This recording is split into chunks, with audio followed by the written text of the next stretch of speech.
सभी विद्यार्थियों को मेरी ओर से नमस्कार है। आज मैं आप सबों के बीच पुनः उपस्थित हूँ।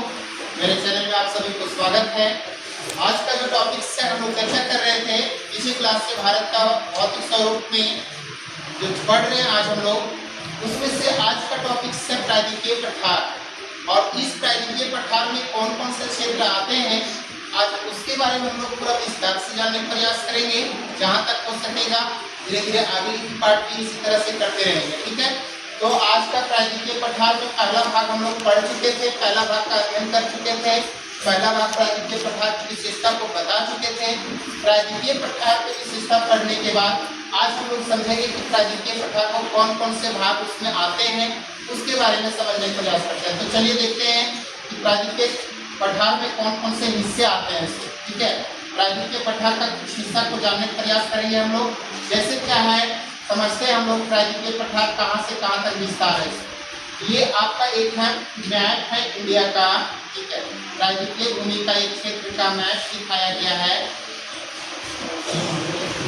जूम करके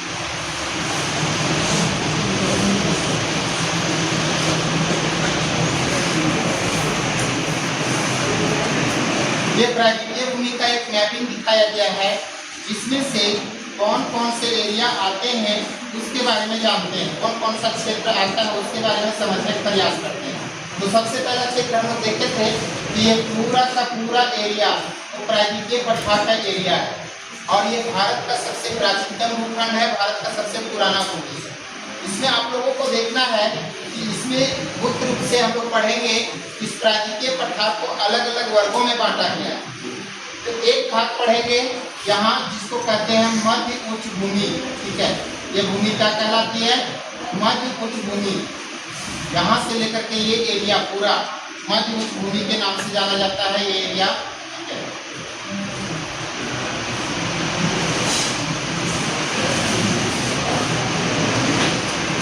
ये पूरा का पूरा एरिया इसको कहते हैं मध्य उच्च भूमि, ठीक है।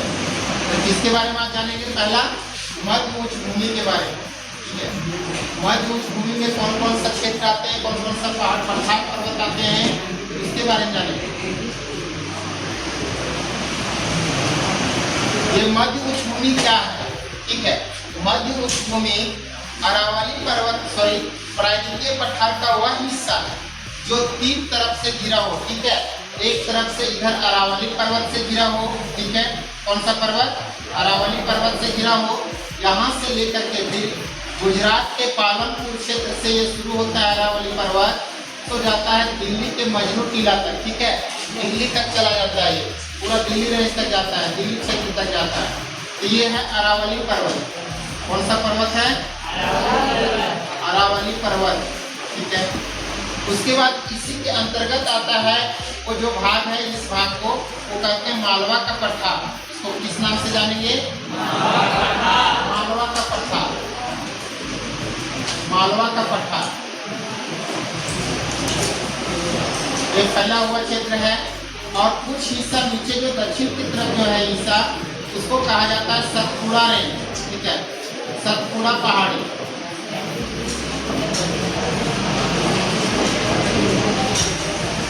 सतपुड़ा पहाड़ी के नाम से जाना जाता है।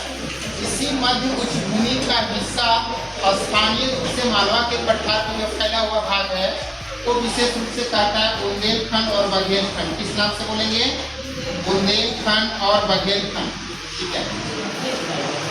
बुंदेलखंड और बघेलखंड।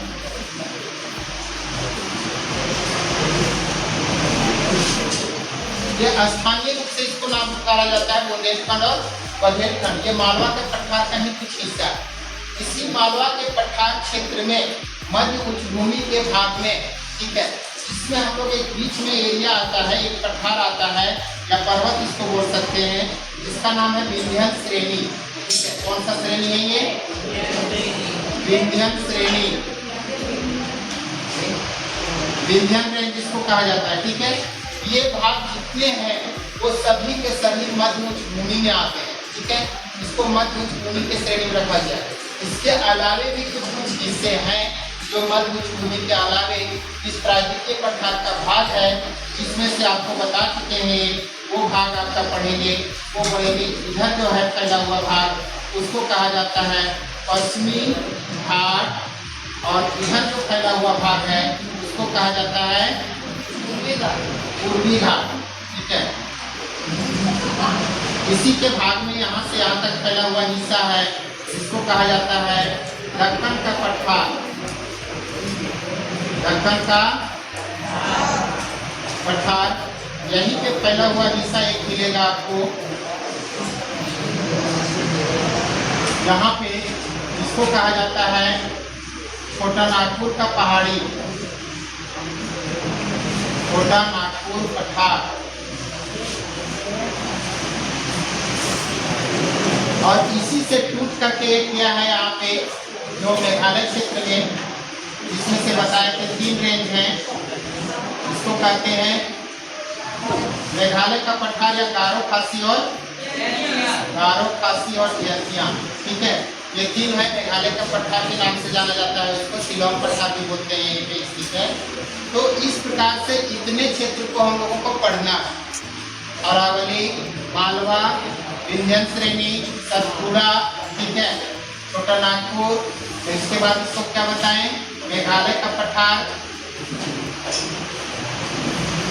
मेघालय का पठार, उसके बाद छोटा नागपुर, पूर्वी घाट, पश्चिमी घाट और दक्कन ट्रेन, दक्कन का पठार। ये सभी के सभी हिस्से को क्या करना है, हम लोगों को जानकारी करना है। ठीक है, तो मध्य उच्चभूमि में इतना ही क्षेत्र है, इसके अलावा ये सब क्षेत्र जो है प्रायद्वीपीय पठार के हिस्से हैं। तो इसको मूलतः अगर हम देख रहे हैं मध्य उच्चभूमि के श्रेणियों में, तो मध्य उच्चभूमि में क्या क्या पढ़ना है उसको जानते हैं। सबसे पहले अरावली के बारे में जानते हैं, उसके बाद पढ़ेंगे हम लोग मालवा के बारे में, फिर पढ़ेंगे विंध्यन श्रेणी, फिर पढ़ेंगे सतपुड़ा, उसके बाद छोटा नागपुर पठार, मेघालय पठार, पूर्वी घाट, पश्चिमी घाट और दक्कन का पठार। इतना भाग जब पढ़ लेंगे हम लोग तो हमारा पूरा प्रायद्वीपीय पठार कंप्लीट हो जाएगा। तो चलिए नेक्स्ट स्लाइड में हम लोग चलते हैं और अरावली की विशेषता को जानने का प्रयास करते हैं। अरावली पहाड़ी के बारे में पढ़ने का प्रयास करते हैं और यहीं से कुछ कोशिश करेंगे मध्य मालवा का और विंध्यन श्रेणी का। ठीक है, तो चलिए आगे देखते हैं अब हम लोग फिर से मैपिंग करने का। ठीक है,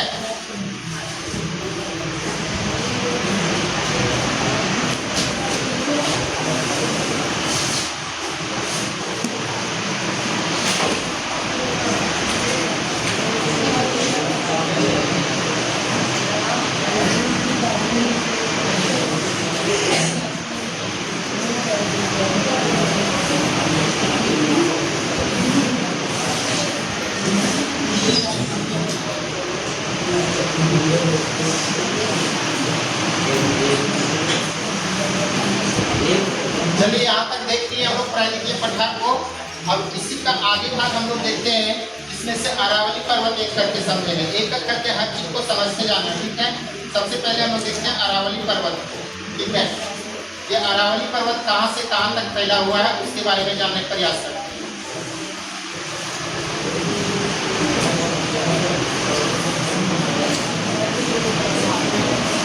ये भारत का मुख्य रूप से भाग है, पश्चिमी हिस्सा दिखाया गया है, जहाँ से अरावली पर्वत का विस्तार होता है। ठीक है, अरावली पर्वत का क्या होता है विस्तार, कहाँ से कहाँ तक फैला हुआ है सो देखिए। अरावली पर्वत जो है वो गुजरात के पालनपुर से है। ठीक है, गुजरात के पालनपुर से शुरू हुआ है, तो ये फैला हुआ है और कहाँ तक गया, दिल्ली रेंज तक गया है। दिल्ली रेंज तक कहाँ तक गया है, दिल्ली रेंज तक। चलिए इसको देखते हैं, नाम से जानने का प्रयास करते हैं। कहाँ पे, गुजरात के पालनपुर से ये शुरू होता है और गुजरात दिल्ली तक जाता है, दिल्ली रेंज तक जाता है। ये दिल्ली रेंज तक फैला हुआ है। इतने लंबे चौड़े एरिया में अब इसका विस्तार क्या क्या समझना है हम लोगों को, तो इसका विशेषता समझेंगे। ठीक है, विशेषता क्या क्या है उसके बारे में जानते हैं। तो विशेषता इसका क्या है, पहला विशेषता क्या है तो समझते जाइए, यही सब इम्पोर्टेंट है आपके लिए। परीक्षा के दृष्टिकोण से यही सबसे आप क्वेश्चन आएगा। इसका विस्तार कहाँ से कहाँ तक है, तो सबसे पहला विस्तार लिखेंगे। विस्तार कहाँ से कहाँ तक हुआ, गुजरात के पालनपुर से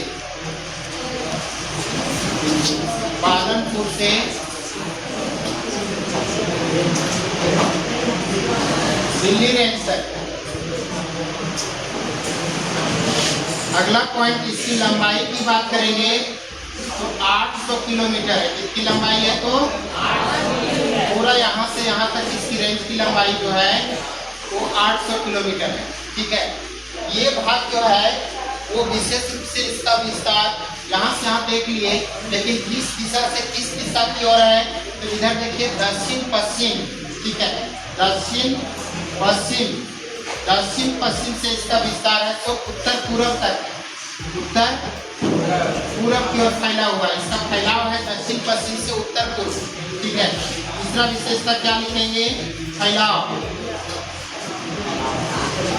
दक्षिण पश्चिम से उत्तर पूर्व की ओर। ठीक है, चौथी विशेषता क्या इसकी होगी? थोड़ा समझते जाएंगे, हल्ला नहीं करेंगे। चौथी विशेषता क्या होगी इसमें? विशेष रूप से इसका विस्तार को देख लिए, इस तरह से है। ये जो है फैला हुआ वो सबसे पुरानी पर्वत है देश का, भारत का सबसे प्राचीनतम पर्वत।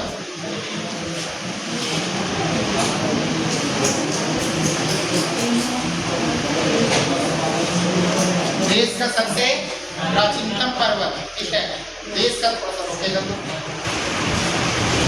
तो क्या देखिए, देश का सबसे प्राचीनतम पर्वत कौन सा पर्वत है? तो अरावली। कौन सा पर्वत है? अरावली पर्वत है। ठीक है, देश का सबसे पुराना पर्वत में से एक है अरावली पर्वत, जो सबसे पुरानी पर्वत मानी जाती है। ये देश का सबसे प्राचीनतम पर्वतों में से एक है। ये एक प्रकार से जो पर्वत है वो विशेष रूप से कैसा पर्वत है? एक अवशिष्ट पर्वत है। अरावली पर्वत कैसा पर्वत है? अवशिष्ट पर्वत के उदाहरण है। ठीक है, अवशिष्ट पर्वत किसको कहते हैं? जो बहुत बड़ा पर्वत पहले हुआ करता था, लेकिन धीरे धीरे अपरदन के कारण से, घिसने के कारण से अब उसका शेष भाग मात्र रह गया, बहुत कम हिस्सा रह गया अरावली पर्वत का। वैसे पर्वत क्या कहलाते हैं? तो अवशिष्ट पर्वत की श्रेणियों में इसको काउंट किया जाता है। अरावली पर्वत जो है वो क्या करता है? विशेष रूप से अगली विशेषता, ये राजस्थान को दो भागों में बांट देती है। ठीक है, राजस्थान को दो हिस्सों में क्या कर देती है? बांट देती है। राजस्थान को दो हिस्सों में बांट देती है। राजस्थान को दो भागों में बांटती है, दो भागों में बांटती है। ठीक है, कौन पर्वत राजस्थान को दो भागों में बांटती है? अरावली पर्वत। अब देखिए थोड़ा सा, जब दो भागों में बांटती है तो होता क्या है? इधर से दक्षिण पश्चिम मानसून, ठीक है, दक्षिण पश्चिम मानसून जो प्रवेश करता है भारत में। ठीक है, जलवायु का कुछ से पढ़ाएंगे मानसून के बारे में, जलवायु के बारे में आगे। ये दक्षिण पश्चिम मानसून प्रवेश करके इसका दिशा ही ऐसे होती है। ठीक है, यानी दक्षिण पूर्व से उत्तर पूर्व की दिशा की ओर ये दक्षिण पश्चिम मानसून, साउथ वेस्ट मानसून जो है वो मानसूनी हवा वो प्रवेश करती है।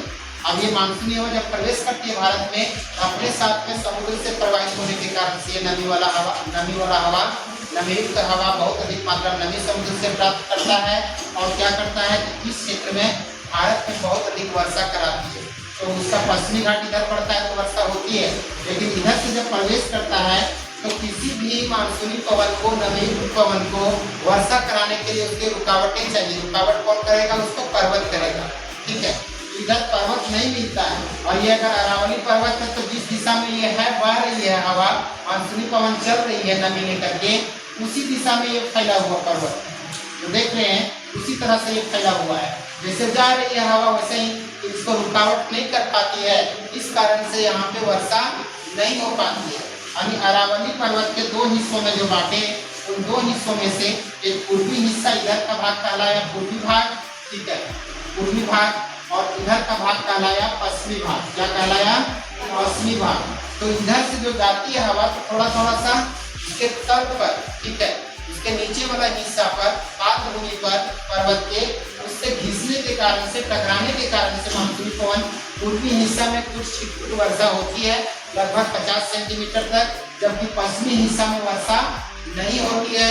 यही कारण है कि पश्चिमी हिस्सा क्या है? तो मरुस्थल है। कैसा है? तो मरुस्थल है, जिसमें से कौन सा मरुस्थल, भारत का सबसे बड़ा मरुस्थल क्या कहलाता है, थार मरुस्थल, यही स्थित है, राजस्थान क्षेत्र में स्थित है, इसके पश्चिमी भाग में स्थित है। अब समझ में आ रही है। नेक्स्ट हम लोग समझते हैं कि अरावली पर्वत धीरे धीरे ऊंचा तो है, लेकिन उतना ऊंचा नहीं है। यहाँ की सबसे ऊंची चोटी की बात करेंगे, अगर सबसे ऊंचा पीक पॉइंट की बात करेंगे अगर आपका अरावली पर्वत का, तो माउंट आबू में स्थित है। माउंट आबू में स्थित, माउंट आबू में स्थित कौन सा है, गुरु शिखर। क्या नाम है, गुरु शिखर, जिसकी ऊंचाई कितनी है, 1722 मीटर। कितनी हाइट है इसकी, 1722 मीटर है, जो यहाँ पे स्थित है गुरु शिखर। ठीक है, गुरु शिखर 1722 मीटर। ये कहाँ स्थित है जानते हो, राजस्थान में। कहाँ है तो, राजस्थान में। कौन सा, राजस्थान में अरावली पर्वत में ही। अरावली पर्वत में स्थानीय रूप से उसको किस नाम से जाना जाता है राजस्थान में, माउंट आबू श्रेणी, माउंट आबू पर्वत बोलते हैं। ठीक है, उस माउंट आबू भाग में स्थित है कौन, गुरु शिखर, जो इस पर्वत की सबसे ऊंची चोटी है। कौन सी पर्वत की, अरावली पर्वत की। कौन सी पर्वत की, अरावली पर्वत की सबसे ऊंची चोटी का नाम क्या है, गुरु शिखर। क्या नाम है, इसकी ऊंचाई कितनी है, 1722 मीटर, 1722 मीटर इसकी हाइट है। और यही माउंट आबू पर्वत पर ही स्थित है राजस्थान में तिलवाड़ा का जैन मंदिर। कौन सा है,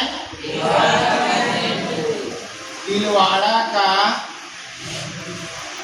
जैन मंदिर।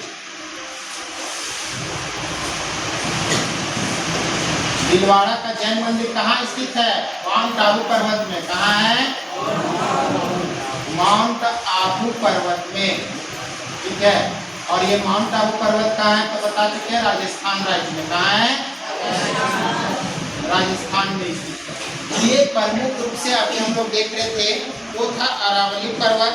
अरावली पर्वत की विशेषता को हम लोग समझे थे, ये सबसे विश्व की सबसे प्राचीनतम भूमि में से एक है, प्राचीनतम भूखंड में से एक है।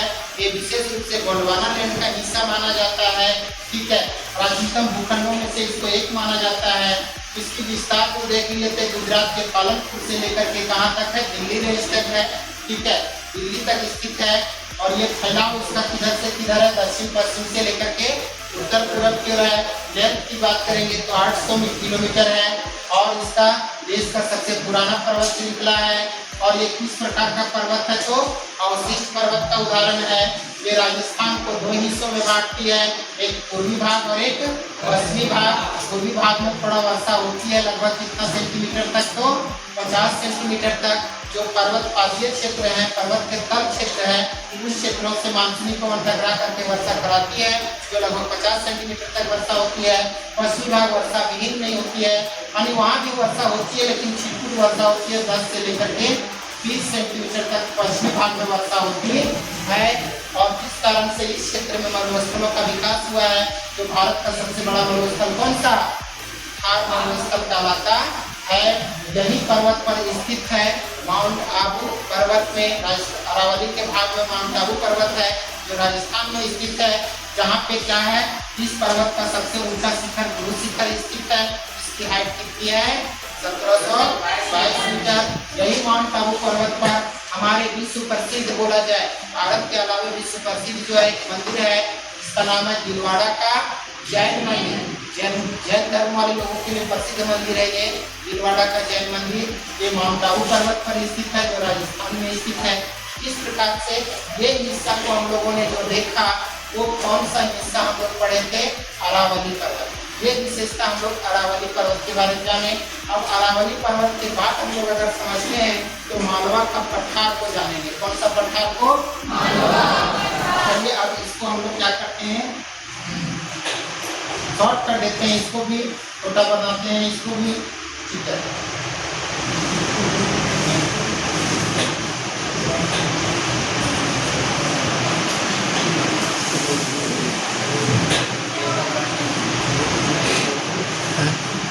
मालवा का पठार।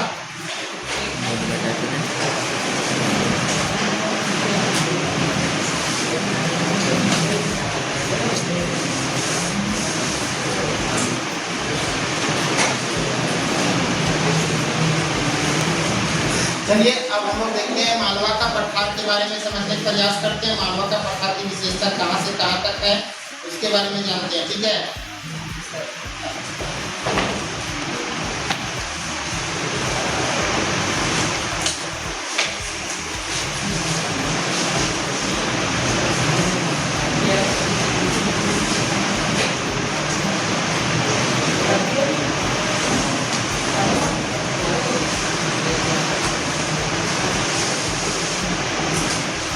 इसको बोला जाता है मालवा का पठार।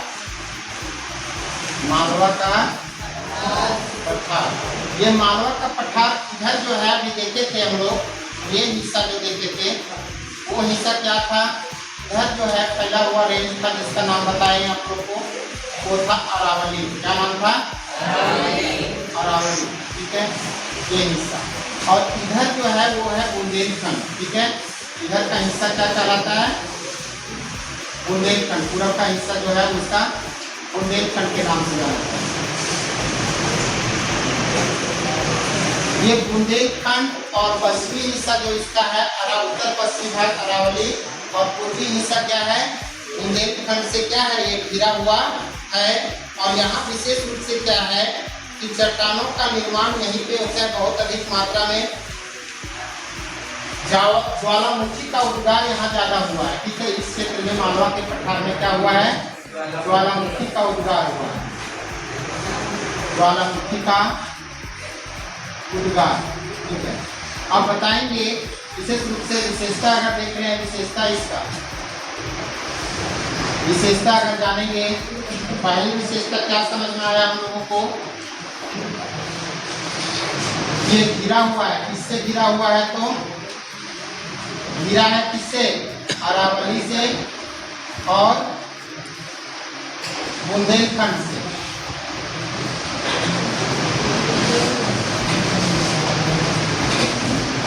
जो बता दिए उत्तर पश्चिमी भाग इसका कौन है? अरावली पर्वत। और पूर्व की हिस्सा कौन है? तो बुंदेलखंड। इसमें विशेष रूप से जो है वो ज्वालामुखी के उद्गार हुआ है, जिस कारण से यहाँ बैसाल्ट चट्टानें पाई जाती है। ज्वालामुखी दूसरी विशेषता क्या होगा? ज्वालामुखी उद्गार के कारण, ज्वालामुखी उद्गार के कारण यहाँ बैसाल्ट चट्टान पाई जाती है। कैसी चट्टान है? तो बैसाल्ट चट्टान। यानी बैसाल्ट चट्टान क्या होता है? ज्वालामुखी उद्गार से आग्नेय चट्टान बनता है। और आग्नेय चट्टान की विशेषता में ज्वालामुखी के उद्गार से निर्मित चट्टान बैसाल्ट है, जो आग्नेय चट्टान का भाग है। आग्नेय चट्टान को उसकी श्रेणी में रखा जाता है। यहाँ आग्नेय चट्टान पाई जाती है, बैसाल्ट चट्टान पाई जाती है। और विशेष रूप से बैसाल्ट चट्टान होने के कारण से जो है यहाँ की मिट्टी जो होती है वो काली रंग की होती है। कैसी होती है? तो काली। क्यों? क्योंकि ज्वालामुखी के जलने से क्या होता है? ज्वालामुखी उद्गार करने से वहाँ के चट्टानों को क्या कर देगा? जला देगा। और जलाने से जो मिट्टी बनेगा, चट्टानों से टूटने फूटने से वहीं तक को मिट्टी कहा जाता है, मृदा कहा जाता है। वहाँ जो मिट्टी का निर्माण होगा वो विशेष रूप से बैसाल्ट चट्टान का होगा निर्मित से। अब बैसाल्ट चट्टान किससे बना है? ज्वालामुखी उद्गार से। तो निश्चित रूप से वहाँ की मिट्टी का रंग कैसा होगा? काली। अर्थात वहाँ काली मिट्टी सबसे अधिक पाई जाती है।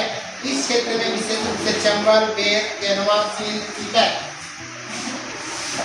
नदी की बात करेंगे, यहाँ चंबल नदी बहती है, ठीक है,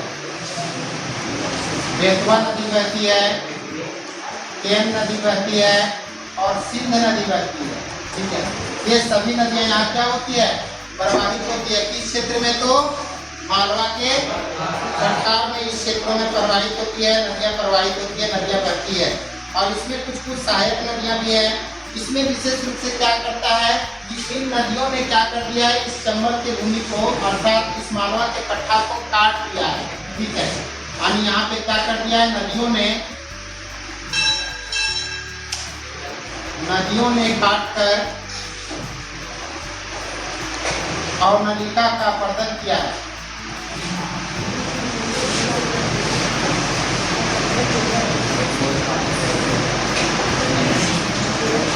और नालिका का निर्माण किया है। ठीक है,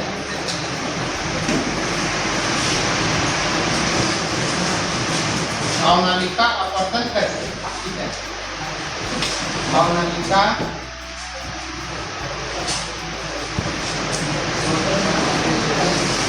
अपवर्तन से गहरे खंड का निर्माण किया। गहरे खंड मतलब गड्ढे, ठीक है, गड्ढे का निर्माण किया है।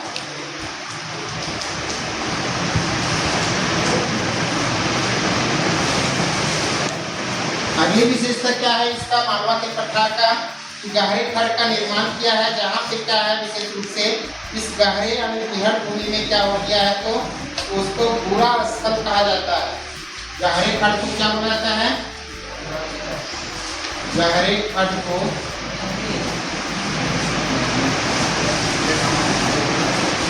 पूरा स्थल कहा जाता है। ठीक है, क्यों जानते हो,